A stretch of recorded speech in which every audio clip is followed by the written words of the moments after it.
This particular gateway project is titled Points of Reference. Very timely given the last year that we've had.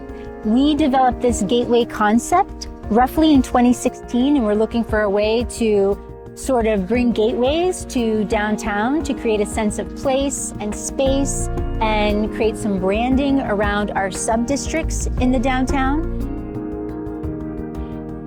We are very fortunate to be partnered with Affido Idea out of Los Angeles, California, to bring our gateway structure to life.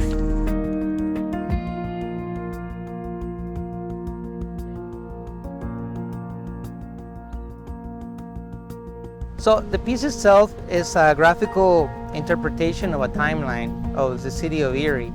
So the base is a straight pedestal, and as it moves up, the graphics also start to change to illustrate what has happened in the past and what is happening now. And the shape starts to transform and expand, and it starts to spin. And the reason for that is because there's a new horizon, things are evolving. The colors are supposed to signify the blue, the outer blue is the Erie Lake, and then the inside of it is orange. So that's basically the sunset setting into Erie Lake. The graphics that are on there kind of pay homage to some of the things that have happened to Erie that are in the history, that have evolved and developed from there. One of the requirements of the art call was to produce an art piece that was resilient to the weather. And what I understand is that the weather here is quite harsh. There's a lot of snow, there's a lot of cold. So they were very concerned about the piece rusting. And they also want the piece to last. So we picked metal, and it has a powder coating that has, I believe it has a 20-year guarantee. No material is 100%, but every site has its different conditions. The project we did in Florida is like all about withstanding the wind and the salty sea. Our project in Arizona, it's Corten. It's fine, nothing will happen to that. One other important thing about the sculptures are that they're locally made. It came together and came to life here in Erie.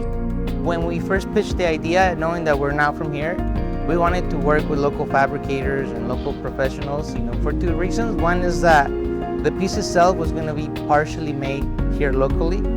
And the other one was that we wanted to keep the money here locally and to promote the economy. We were lucky enough that the people we worked with were very, very, very good. You're gonna take pride in having a piece that was made here. You're gonna have connection to it, and that's what's important to us. It's a little bit different when you're doing it locally because you know that it's our babies, but I know it's gonna be your baby too. So we had Craig Newell involved in fabricating. His team worked diligently to get it done, to get it cut, to get it bolted together, to get it powder coated. They cut out each and every one of the little tattoos that are on the face of the art. We had Wm.T.Spaeder that logistically got the sculptures here from Cambridge Springs, from Craig's shop, craned them into place, bolted them in. That was huge. We had Vavala Concrete do the sidewalk and the pedestal prep for the site. We had the city and Lathrop Electric handle the electric, and Harry Lathrop, he came here and he connected, the conduit and the wiring.